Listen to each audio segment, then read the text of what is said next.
I'm going to just kind of continue on, Bethany. Okay? I'm going to let you have that.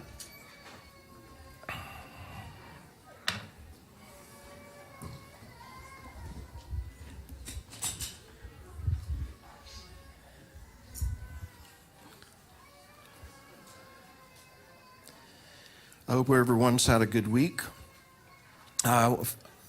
Yesterday, I think it was yesterday, Robert Clifford texted us, wasn't he, yesterday morning?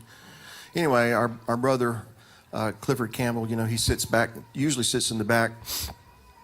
And for you folks that are online, he's the guy that's always got overalls on. But he texted yesterday, and he had a little trip to the hospital. The long and the short of it is he's doing much, much better. He's watching us at home, he said. So I know we do this for everybody later, but I would real quick, let's just look at that camera and tell Brother Clifford we miss him and we love him, and we just appreciate him very much. All righty.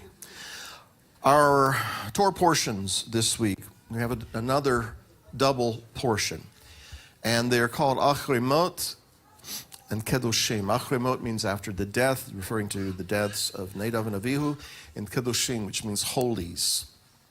It begins in Leviticus chapter 16, verse 1, and it goes all the way over to the end of Kedoshim, is all the way over in chapter 20, verse 27. But today is the 21st day of the counting of the Omer. We're almost halfway to the time of Shavuot. And so I hope and pray today that the Father gives each and every one of us individually that daily bread that we need, that word that we need from Him today to sustain us and to take us into tomorrow. And I pray that He is going to continue to equip us, to encourage us, and empower us all to do His will. And I'm going to add to that prayer that He gives us favor with those that can help us do His will. If you haven't noticed, I want to go ahead and point it out that at least in the last several months, my approach to dealing with these Torah portions is not so much to do a line by line, verse by verse teaching and expository on it, and to tell you what this Hebrew word means and that Hebrew word means necessarily. But as I'm reading these things and just trying to discern and glean from it what the Torah portion this week has to say to me and what it has to say to our congregation, that kind of falls under my realm of responsibility to guide and to shepherd our congregation as the Lord speaks to us and what we need. And so each of us need that daily bread, and the congregation as a whole, we need to hear that word that's fresh for this time. So I was contemplating this, and I don't know why. Sometimes God speaks to me in funny ways. But I woke up the other day and I had this mark or scar or scratch or cut or whatever you want to call it on my arm, on my elbow. And no, it wasn't her. In fact, I'm like, it was one of those things like, where'd that come from? I don't remember that, and I'll see something on my leg where I've cut myself. I'm like, when did that happen? I don't remember that. Does that happen to anybody else? You just see these things like, where'd you come from? And, sometimes if I think about it, I'm like, oh, yeah, that was when I was walking out in the briars and the bushes and all that kind of stuff. And I picked up that little scratch, and I just didn't really think about it when you're out walking in the bushes and the briars and all those kinds of things. Sometimes, a little ailment will come up out of nowhere, and I'll like, okay, so what's going on, and see what's going to happen. And before you know it, I'm like, well, I'm going to have to do something about this. I'm either going to have to get some more sleep, adjust my diet, stop doing this, start doing that, what have you, and you have to address it. So as I'm thinking about that, it just kind of occurred to me that that's sometimes what happens in the body as well, within a congregation as well. We're out there as a people. We're walking in the thorns and the thistles and the weeds and all those things. That's the thing mankind was was driven to when he left the garden. You're going to have to eat bread by the sweat of your brow, and you're going to have to contend with the weeds and the thistles and the thorns and all these things and the briars and all the stuff that's not really conducive to life. But you're going to have to work through those things in order to live. And then there are things that pop up in the body that seemingly come out of nowhere that say, this needs attention. That needs to be addressed. An adjustment needs to be made here. And it's not so much that it is a crisis situation, it's just that things happen from time to time. And so all of that is to say that I always want it to be that as we go through these Torah portions, that we're not just doing a teaching. We need information, yes. But I will suggest that more than information, we need revelation. And the revelation that comes by the Spirit of God. Would you agree? All right. So then, these Torah portions contain what is commonly called Lev HaTorah, or the heart of the Torah, because it gets to the essence of what the Torah is all about. And in these particular Torah portions, holiness, sanctification, those are the major themes that are dealt with overall. And in these Torah portions, we see that as a people, we are commanded to sanctify his name in the earth, not profane his name in the earth, which is why we need to conduct ourselves in a way that he defines as being holy, because when we do that, it upholds his reputation before all men. You know, the Messiah said that, and I'm paraphrasing a little bit, he said, these good works that you do need to be seen by everybody so that they will glorify your Father who's in heaven. So when we do the things that he asks us to do, and we live in the way that he defines for us, it sanctifies his name in the earth rather than profanes his name in the earth. And so holiness is the standard by which we live. Now, I grew up in a so-called holiness church, which typically meant a certain dress, a certain way of speech, certain things that were expected of you. And not that those things were necessarily wrong, but, you know, it goes beyond the outward appearance. Holiness is the standard by which we live, so that in so doing, we do sanctify his name. We don't desecrate his name. And the standards of holiness that we see in the scripture are so important that there have been times that men have been required to lay down their lives for the sake of his reputation and that his name not be profaned. And I'm hopeful that none of us here will have to do such. But I know that every one of us in here have to be willing to do such. We have to be willing to lay everything aside in order that his name is sanctified. I don't think that he, calls everybody to be a martyr. I don't want you to get the wrong idea. But he calls every one of us who profess him as King and Master and Lord to be willing to die to ourselves completely and wholly, and hopefully without reservation. Yeah, that's the little hard part right there. The word holy, I think most of you know, is the word kadosh. And the root term, kadosh, means a separation. And the inference there is you separate, you're removed from others. And so the implication here is that we are set apart when we live according to God's standards. And when we live by those standards, once again, that sanctifies his name in the earth, because people know who we are. They know who we represent. And so it's very, very important, once they've marked us, that we represent him well according to his standards, according to the way he defines things, because that is our reasonable service, as it were. We are to present ourselves as that living sacrifice in order to sanctify his name and to behave ourselves each and every day in a way that emulates his character. And in so doing, we bring glory to him. Now, there was a day this week that I did not live up to this standard. I was, frustrated. And Beth was in the car with me, and she got to hear my frustration boiling over. Now, I know that none of you have those days, but I have those days. And I had one of those days this week. And I'm thankful that she was the only one who was witness to this, because there is something that keeps rolling around in the back of my mind that's very, very important, especially for anybody in leadership, Moses didn't get to go into the land because you did not sanctify me in the eyes of the people.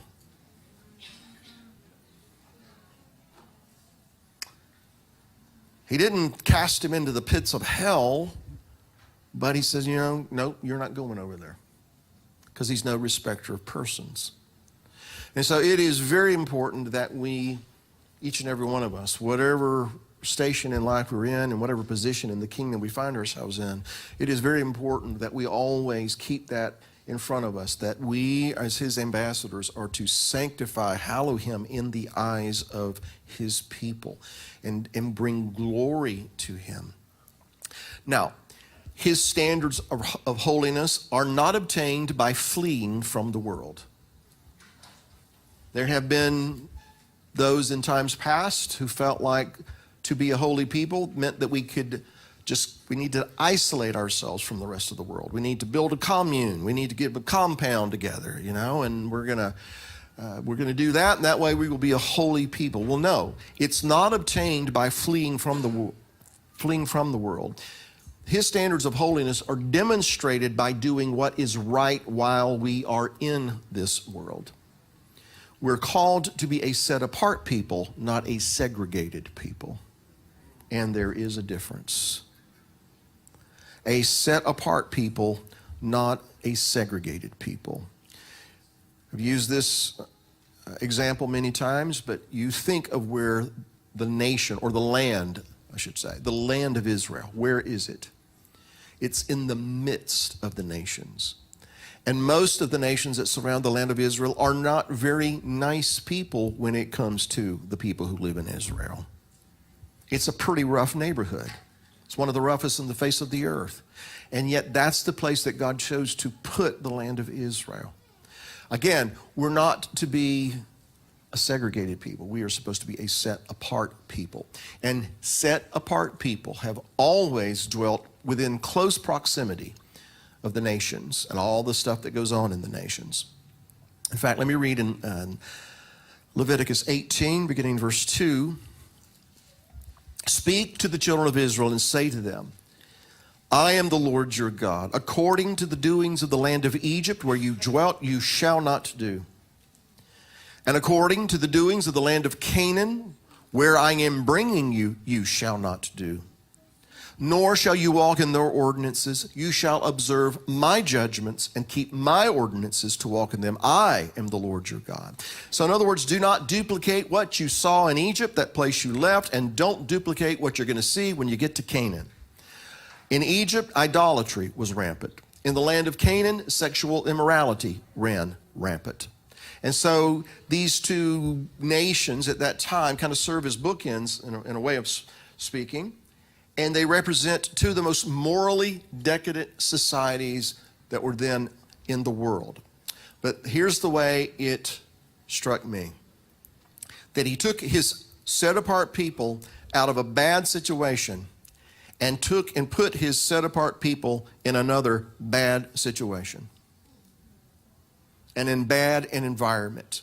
He took them from one place that was worst in one way to another place that was worse in another way. And why did he do that? Because again, God's people have always been charged with being set apart in the midst of those who are of the nations. They've always been charged with being holy even in the midst of corruption. We are to be insulated from the ways of the world, but we are not to be isolated from the world. And so we have to be alert to the ways of the world. And we have to be alert as to what's going on in the environment around us, but not to mimic it, not to emulate it, not to fear it, not to all the things that we can let happen that would lead us astray, because our charge is to remain holy in spite of all of these things. Just because everybody's doing it doesn't mean that it's justification to do it. We have standards that we live by. Now, I want to read you a quote from one rabbinic source that I found very, very interesting. As it relates to our mission to be a set-apart people in the midst of the world. This rabbi said this: "You may not, therefore, join in celebrating their holy days or observe customs which have their basis in their religious views. You must not, however, do anything which disturb their holy days or mar their festival spirit. And don't parade your non-participation in their holy days in a manner that might arouse animosity." Hirsch is the last name, Hirsch. Now, I found that pretty intriguing, because what he said, and let me say this: everything a rabbi says, I don't take to the bank as the final word on anything, okay? No more than you should take me and what I say as the final word on anything. He always has the final word. Nevertheless, there is some wisdom in what he just said, because basically what he's saying, you're in the world, don't act like them. But don't go, stirring trouble just because you're not going to do what they do. Now, some of us need to hear that. So don't bow down to their idols, don't follow their practices, but don't make it your business to go tearing down their idols. Live in a way that sanctifies God's name before them. How you live your life before them sanctifies his name. Remember Paul on Mars Hill. He's going around and looking at all the different gods that they serve. And so when he got to talking to these Greek people, he says, I perceive you people are intellectual types and you like to philosophize and pontificate.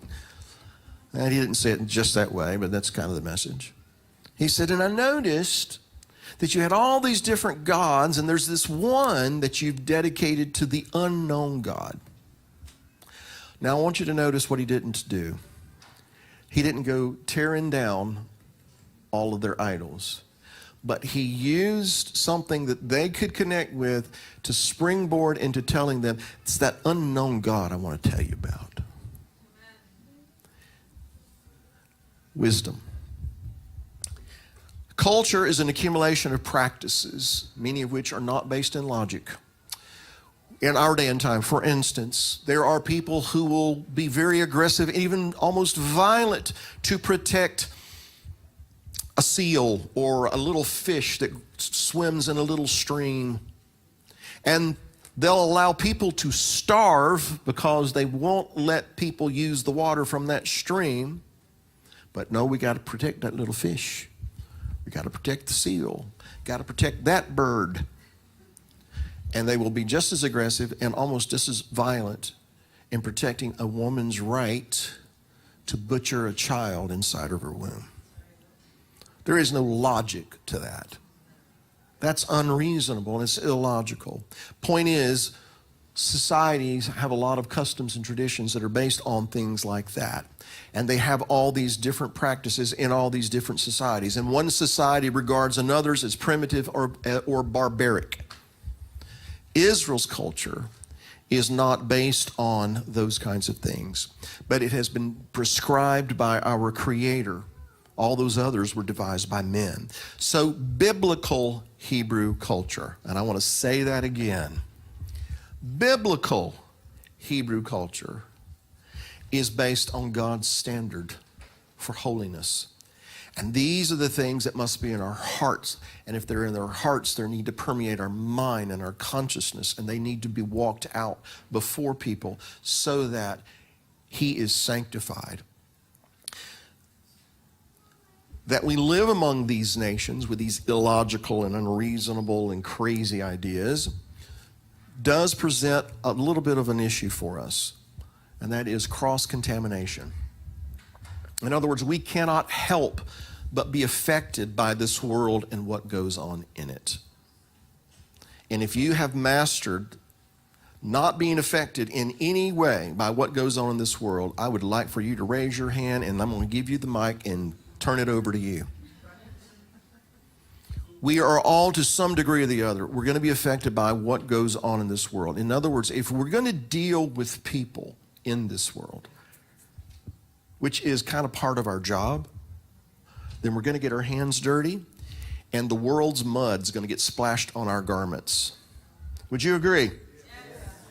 And that's why, in part, coming into a place like this and being able to praise our Father with like-minded people, it kind of helps bathe all that stuff and kind of help wash it all away. And so there's such a, that's what happened to me this morning. You know, I just walked in and started blubbering.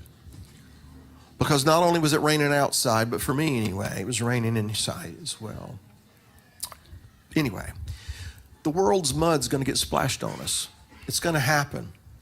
And so that says to me that things are not going to be perfect even as he is perfecting us. And still, we're regarded as God's people, even though mud gets on us, even though our hands get dirty, even though I talk to pine trees. This past week, I was kind of getting my garden space ready. And Lord help those weeds. I was working them over, you know. But those kinds of things happen. And yet we're still regarded as God's people, even though that mud gets on us. Here's what I'm getting at. In the Yom Kippur service, the priest has to make atonement for himself first. Then he has to make atonement for the people. Leviticus chapter 16, verse 15. Then he shall kill the goat of the sin offering, which is for the people. Bring its blood inside the veil. Do with that blood as he did with the blood of the bull, and sprinkle it on the mercy seat and before the mercy seat. So he shall make atonement for the holy place because of the uncleanness of the children of Israel, and because of their transgressions, for all their sins. And so he shall do for the tabernacle of meeting, which remains among them in the midst of their uncleanness. In other words, he has to atone for the holy place because of the contamination, which then implies this: his presence has remained with them even though there has been some contamination. Or else, why does the priest have to lead off with making atonement for himself first, then making atonement for the people? So do you see what I'm saying here? A holy God remains with them. His presence remains with them, even though there is a degree of contamination, because if there wasn't, there would be no need for the Yom Kippur service. In fact, rabbinically, it's argued that if his presence had been removed altogether and completely, then atonement would not have been possible. Now, whether that's accurate or not, we can debate, but I want you to consider this. How many of you are born again? I want you to raise your hand. Somebody count. No. How many of you that just raised your hand have already received your glorified body? And how is that body now described, according to Paul in 1 Corinthians 15? Mortal, corruptible. And yet, how many of you believe that the Spirit of God resides with you and dwells in you? Do you follow me now? So a holy God, his presence remains with them in spite of that contamination. And only the blood makes that possible. Not my good works. Only the blood of the Lamb makes that possible. However, we should not take that, run with it, and think that we don't have to be careful. We should be very careful not to trounce upon his grace, not to take his long suffering for granted. His holiness, his standards for holiness are not negated. They haven't been relaxed. Nothing's been changed in that regard. It's just that because he's full of goodness and truth, he's merciful, long-suffering. Because of the blood of the Lamb, he continues to abide with us even when we're contaminated in that way. Even though we're still in this corruptible, mortal body that fouls up and messes up and thinks the wrong thing and says the wrong thing and does the wrong thing. Thank the Father that he is merciful and long-suffering. But we do not need to take that for granted. We do not need to trounce upon that, because there are limits as to how far this can go. So that takes us back to our Torah portion. Acharei Mot, after the death. The Torah portion deals with the most sacred service in all of the year, that is Yom Kippur, and it leads off by recalling the deaths of the sons of Aaron, Nadav and Avihu. So in Leviticus chapter 16, verse 1, where it begins. Now the Lord spoke to Moses after the death, Acharei Mot, after the death of the two sons of Aaron, when they had offered profane fire before the Lord and died. And the Lord said to Moses, tell Aaron, your brother, not to come at just any time in the holy place inside the veil. There are limits. There are boundaries. Tell your brother not to come just at any time into the holy place inside the veil before the mercy seat which is on the ark, lest he die. For I will appear in the cloud above the mercy seat. So not at all times is a reminder to the high priest here that he was not allowed to enter into the holy place on a whim. He was basically summoned at a certain time. And when he entered on Yom Kippur, there were certain protocols that must be followed, and to the letter. So this was taught to Aaron, and it was passed down to his sons. But I want you to notice it was taught to Aaron in conjunction with the tragedy that had just occurred.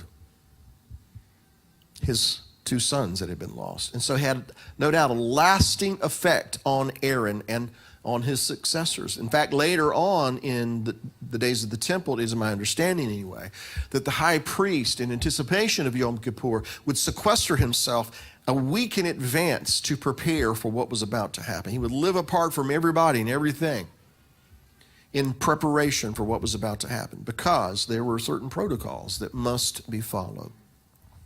So here's something I want us to consider. With something as jubilant as the consecration of the priesthood, the sanctuary is now functioning, is doing what it was designed to do. All these things, or all these plans and efforts and the construction aspect of things, all that is behind us, and now the sanctuary is going to function. The priests are in place, and boom, tragedy strikes. And so something that's supposed to be joyous is then kind of connected to this very dramatic tragedy. Why did it happen? There are a lot of different opinions. Perhaps it was because people weren't paying close enough attention to what was being instructed. Maybe someone was not careful to give very explicit instructions as to how this was to be done. Maybe it was because men allow other influences to distract them. In fact, there's a tradition that Nadav and Avihu were intoxicated when they went into the tabernacle.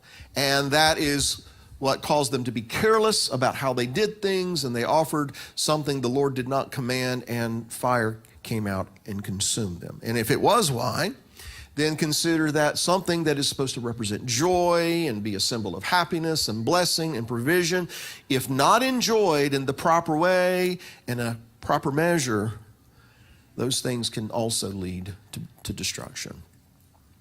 But he lost two sons in an instant.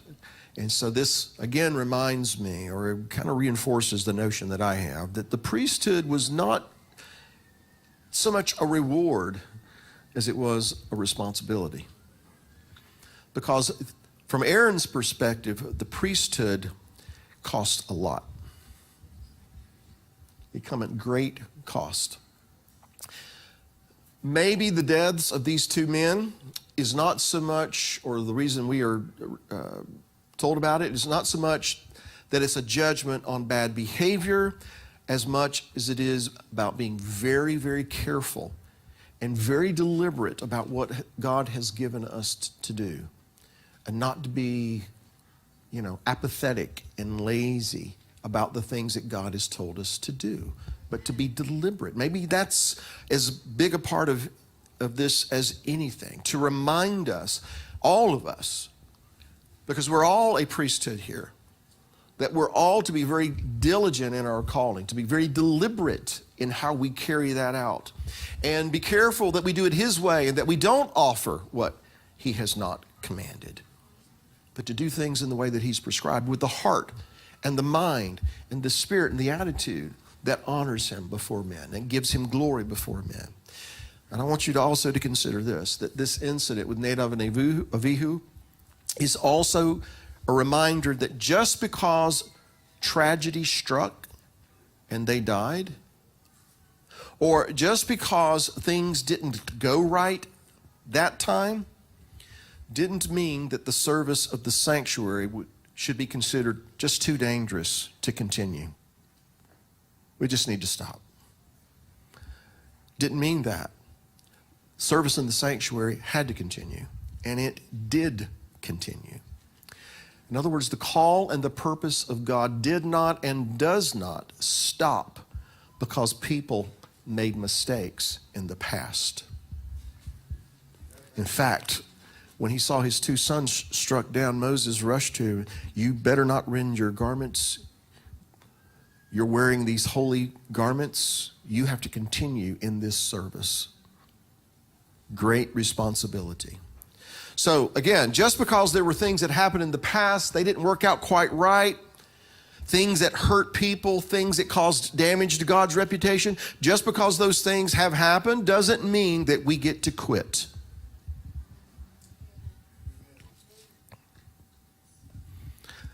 In high school, my junior year, during football camp that summer, this would be like 1979, I guess, we had a new coach, and he coached the line, offense and defense, and believe it or not, I was a lineman, offensive lineman and a defensive lineman. And what I lacked in size, I made up for it in just being mean. I know it's hard to believe, but we had this coach, Coach Gene Melvin. I'll never forget him.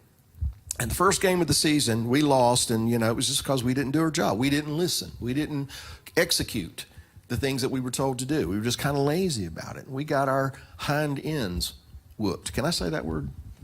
Okay, all right. Jerry says okay, must be all right. So that next Monday after school at football practice, it's rough. How many of you guys, if you played football, remember the sleds? Remember sleds? There was 3 of us, and he would stand on the sled, and we'd have to push these sleds. We'd have to drive them down the field. Well, usually, 10 yards rest, 10 yards rest. Not today. He made us drive it all the way down the field. And then when we got on the other end of the field, he made us turn around and come back the other way. And your legs are like noodles. You're like, you're slobbering, It's just like you're almost incoherent. And the whole time he was taunting us, you going to quit? Are you going to quit? Are you going to quit? And I was like, if nothing else, just to show you, pal, I'm not going to quit. I might die on the other end of that field, but I am not going to quit. All right. In no way am I equating our father to Coach Melvin. But I am wanting to make the point that it is in our nature that when things don't go right, they go wrong, they hurt, it's too hard. It is in our nature, and it is something that we have to contend with and overcome. There's that nature to want to quit, walk away, phooey on this, but we don't get to. Just because things have happened in the past that didn't go right doesn't mean that we can become an island unto ourselves. Just because something happened in another congregation in the past that somebody hurt me doesn't mean that I get to isolate myself from the rest of the world. Because we all have an enduring commission to be a light to the world. And that means we have to be right in the middle of what's going on. We have the responsibility to continue on and to try again and again and again and not quit. So I'm going to get a little intimate with you, share a personal story. And it involves years ago when Beth and I were starting a congregation that ironically ended up in this very room. Now, we were not part of it at that time.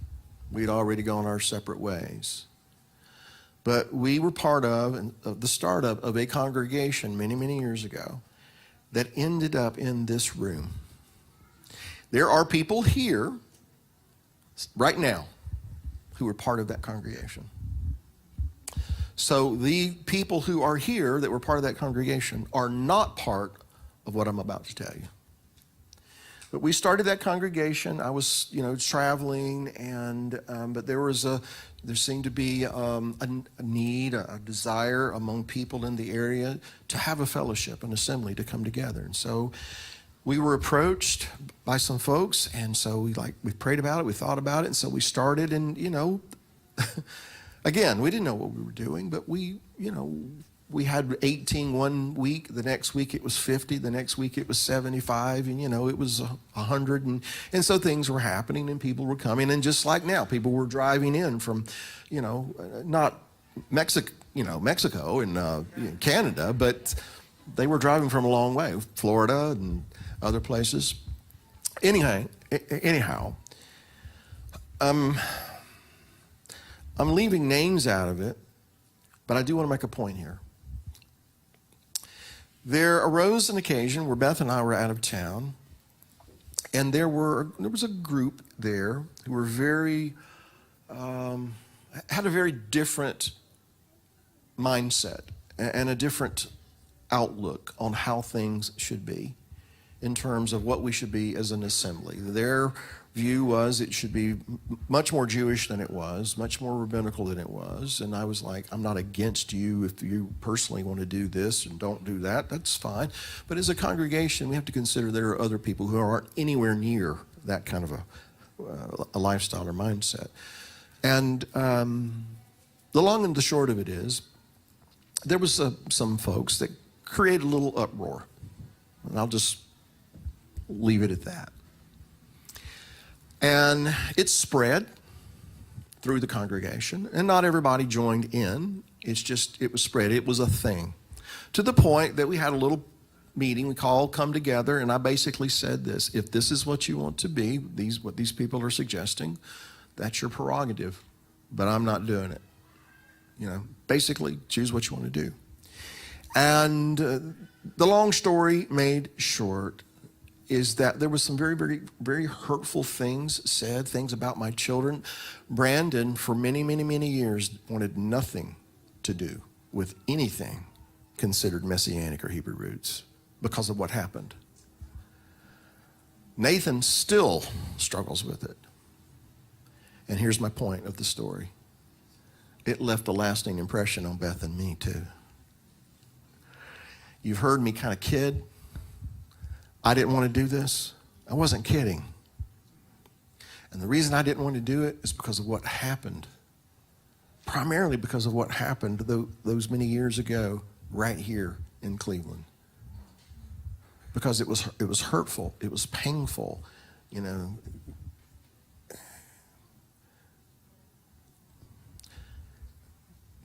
Last week I shared that sometimes we're placed in positions not because of our strengths, but because of our weaknesses. So when that happened last time, you know what I did?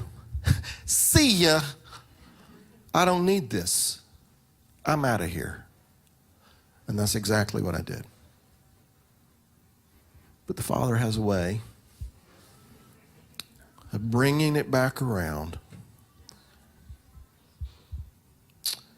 So I'm on the sled again.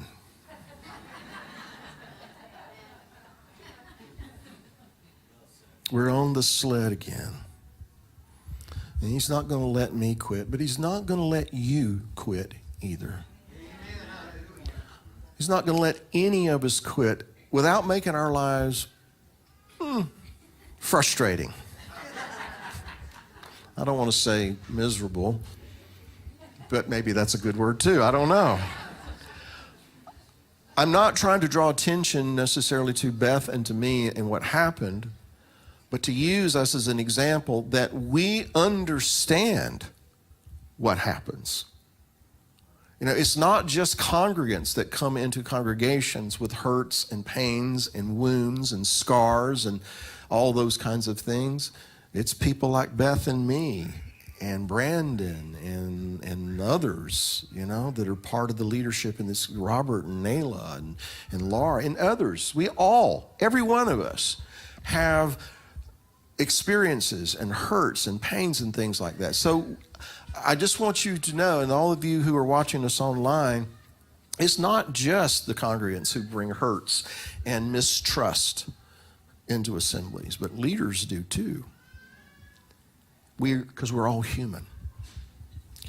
But whatever our position, whatever our role, whatever our function is in the body, everyone have the responsibility to continue with and see through to the end what has been assigned to us to do. Just because stuff happened, just because Nadav and Avihu got wiped out because they messed up, doesn't mean you and I get to quit. His purposes have to continue on. Aaron still had to continue ministering in the priesthood. And yes, it is important not to repeat the mistakes of the past, but it's equally important not to dwell on the mistakes of the past. Because if we dwell on those things, we can allow ourselves to become fettered with fear and intimidation that it might happen again. Paul put it this way, Philippians 3, verse 13. Brethren, I do not count myself to have apprehended. I haven't arrived. I'm not all that. But one thing I do, forgetting those things which are behind and reaching forward to those things which are ahead, I press toward the goal for the prize of the upward call of God in Messiah, Yeshua. In other words, quit looking behind you, start looking in front of you. I believe that this concept is actually hinted at in the Yom Kippur service, because after the priest atones for the holy place and the tent of meeting and the altar, then he goes and he presents the live goat, because this is the goat that is intended for Azazel. So it's in chapter 16, verse 21. Aaron shall lay both his hands on the head of the live goat, confess over it all of the iniquities of the children of Israel and all their transgressions concerning all of their sins, putting them on the head of the goat, and shall send it away into the wilderness by the hand of a suitable man. This is translation puts it. The goat shall bear on itself all their iniquities to an uninhabited land, and he shall release the goat into the wilderness. So he symbolically, at least I'll use that word, at the very least symbolically, transfers all of the sins of the people of Israel onto this particular goat. And it says it's all of their iniquities, all of their transgressions, all of their sins. The word for iniquity means their crookedness, their crooked ways. Transgressions is literally their rebellion. Their sin is to infer even those things that were, unintentional. From the greatest to the smallest, all of their sins were placed upon this goat. And so the point is this, or one of the points is, only Yom Kippur, where the blood atoned for those things, only on Yom Kippur, and this process removes all of their sins. No other ceremony accomplishes this. Just like Yeshua delivered us from all of our sins, our crookedness, our rebellion, and even the things that we did that were unintentional, even the things that those people did that affected us that was unintentional, if they are in Messiah, those things have been forgiven. We have been delivered of that. Now, this particular goat, it says, was led away by an appointed man. There's translations that say a fit man, presumably another priest, not the high priest. But the word appointed that's used here, I don't know if I gave this Hebrew word in the outline for you, Jonathan, but the word it's pronounced et, but not aleph tav. It's ayin tav. And it is a word in Hebrew that means time or timely. And so the text is suggesting maybe that when it came time to lead the goat to Azazel, the goat upon which all the sins and the transgressions of the people have been placed upon the head of this particular goat, that was led away by a man who was born for such a time. Or let me put it this way. Maybe the time has come for there to be a people who have come into the kingdom for such a time as this. Maybe if we're living in those days that are going to be unlike anything the world has ever seen, according to Yeshua's words, or will ever see, maybe the time has come for there to be a people unlike anything the world has ever seen or will see again. And maybe if that is true, then it is time for us to quit looking behind and start looking ahead. And all of these things that pertain to the past and all the mistakes, all the things that have been forgiven, maybe it's time to lead them out and remove their presence from among us as well.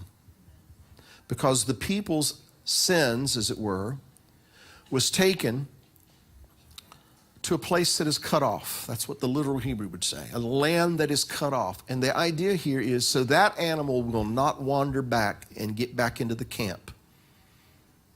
Make sure it doesn't come back. And so the people's sins were carried away, never to be remembered again. Micah 7, verse 19. He will again have compassion on us and will subdue our iniquities.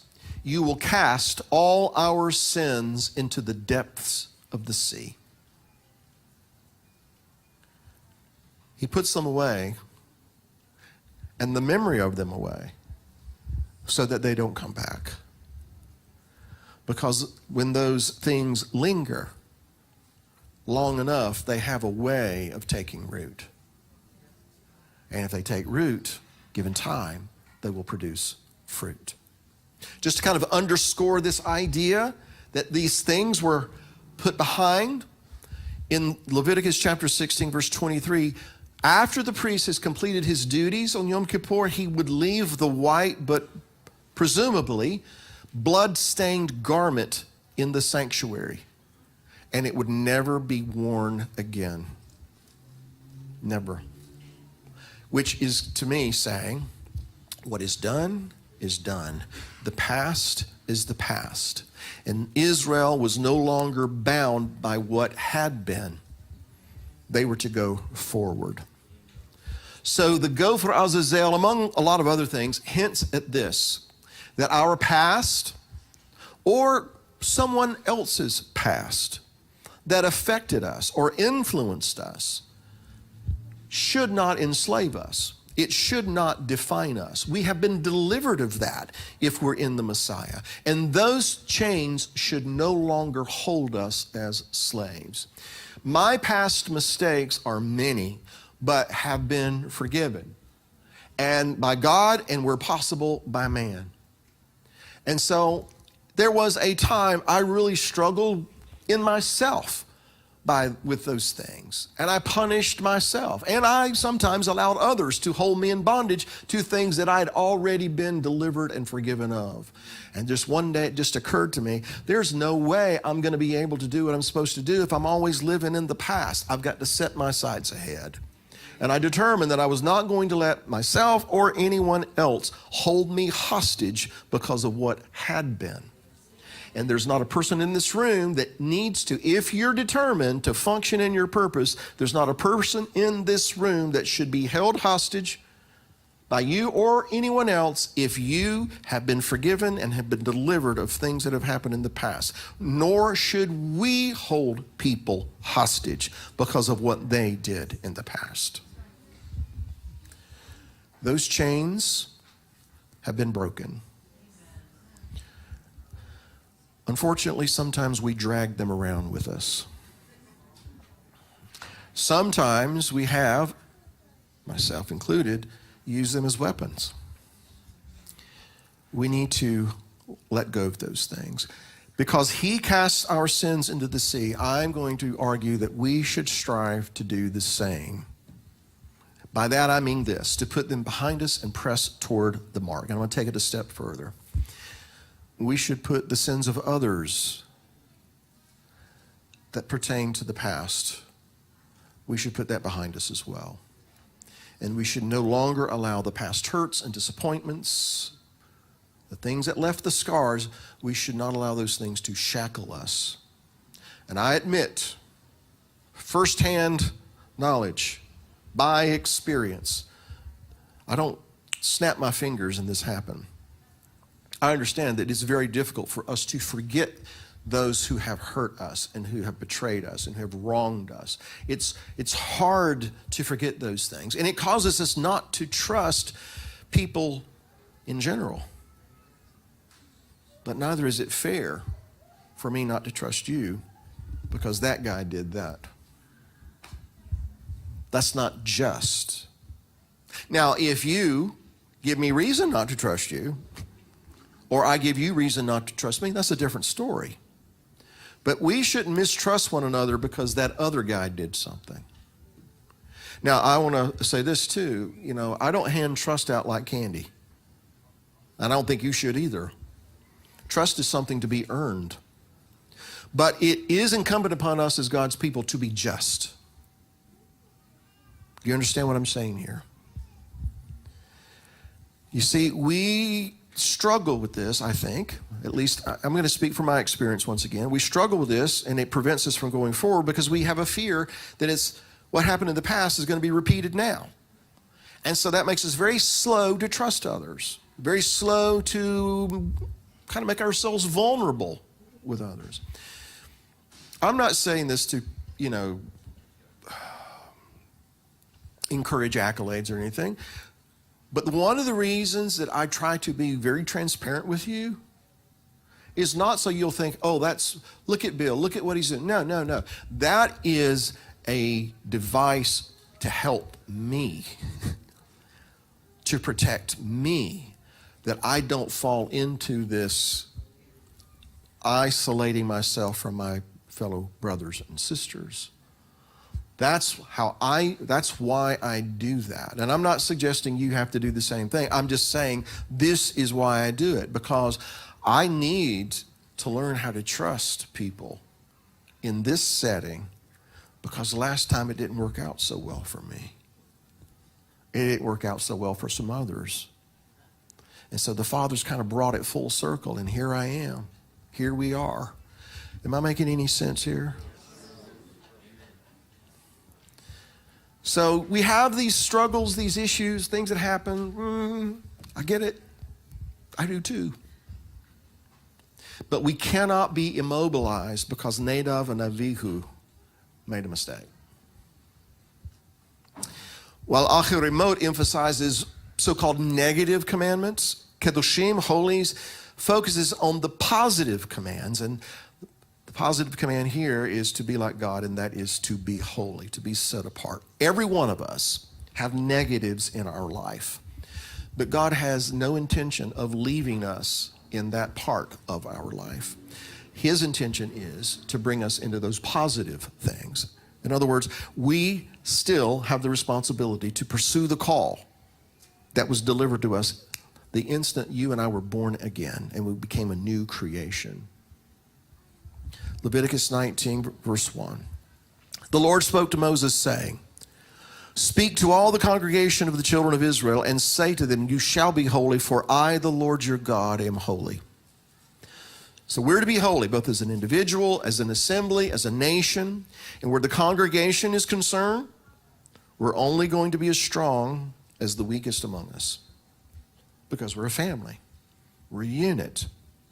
We have to bear the shortcomings and the weaknesses of others. Sometimes you have to put up with my weaknesses. I have to put up with yours. But we should do it with an aim of that we're all going to grow, we're all going to mature, because we're all in this together, because we all have the same call. And that's to be a holy, set-apart people, commissioned to be light in the midst of darkness. I would suggest then that the call to holiness is synonymous with the call to be an example to others. And we can't fulfill that call if we're isolated or immobilized. Because if we're in that kind of a situation, we are ineffective. So God expects more than just a change in our outward appearance. He expects that there's a change in heart. that we determine within our heart not to sin against him because of what his word says and because it's in us. And we set ourselves apart from the ways of the world and those things that are wicked and evil. But with that change of heart should come a change of attitude as well, because he expects us, everyone, you, me, all of us, to do what he has called us to do. And the conditions of this world, the conditions of the past, are not excuses not to do what he's asked us to do. The highest human ideal and the ultimate act of worship is to be what he has created us to be, to emulate him, to follow him, to try to be everything we can that is a true and authentic reflection of who and what he is. And in order to fulfill that, I do not believe it's going to happen if we are focused on all the wrong things. Philippians chapter 4, verse 8. Finally, brethren, whatever things are true, whatever things are noble, whatever things are just, whatever things are pure, whatever things are lovely, whatever things are of good report, if there is any virtue and if there is anything praiseworthy, meditate on these things.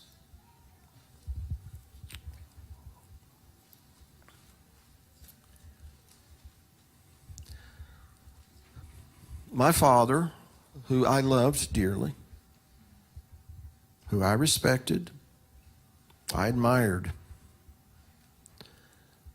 But as I've shared with you before, I learned, a lot of what I learned from my father is what not to do. And I do not say that to dishonor him. It's just that was my experience. And my father had this tendency to dwell, to live in the past.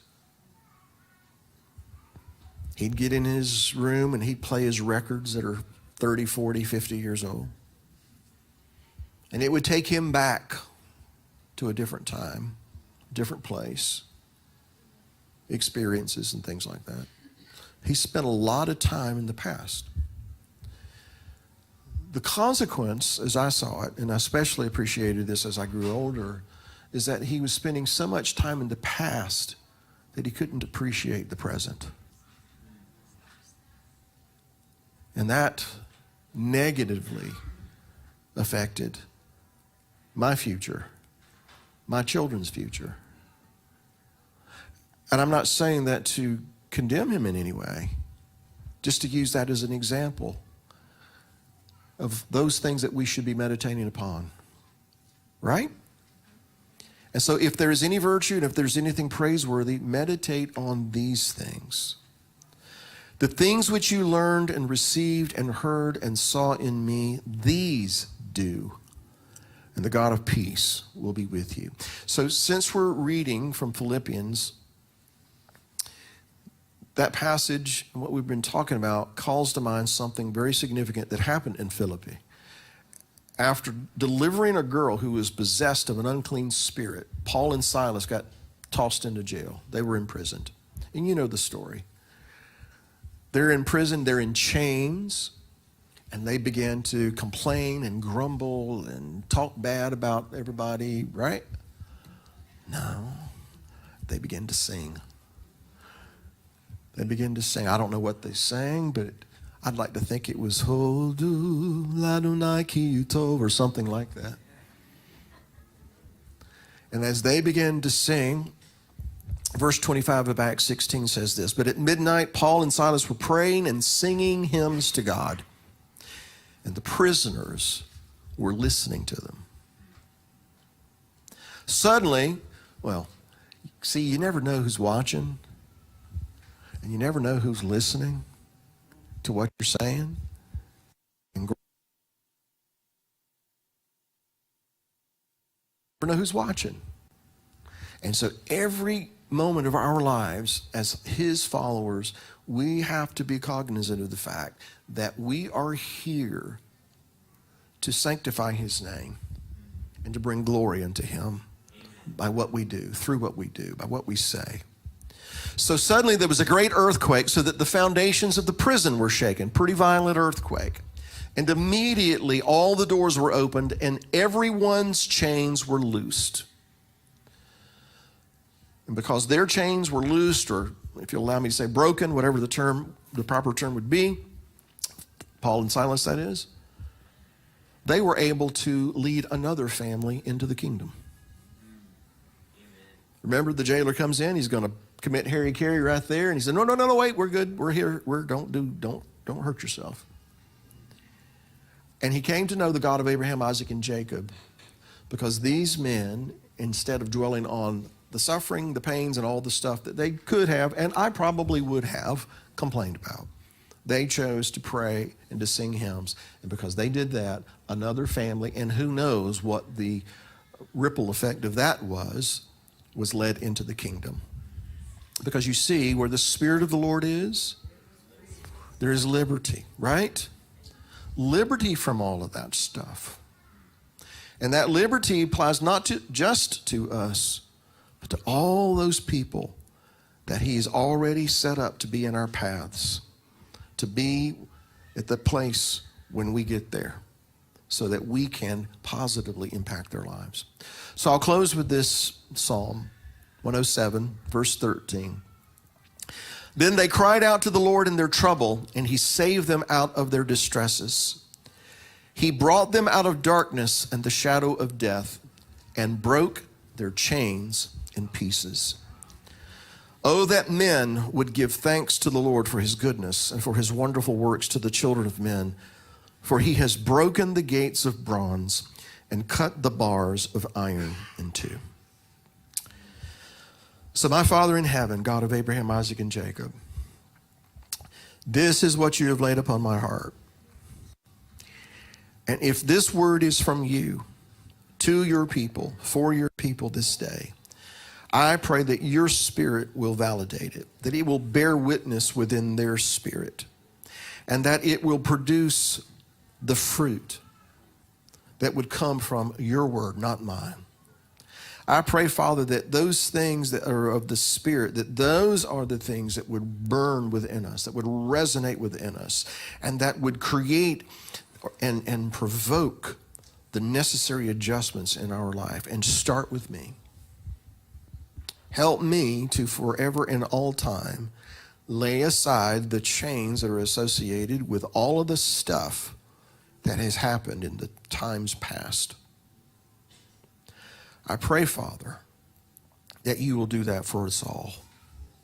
Let everyone who has a heart to acknowledge this word, let everyone whose heart is stirred by this word, let them, Father, be the ones to seek you earnestly,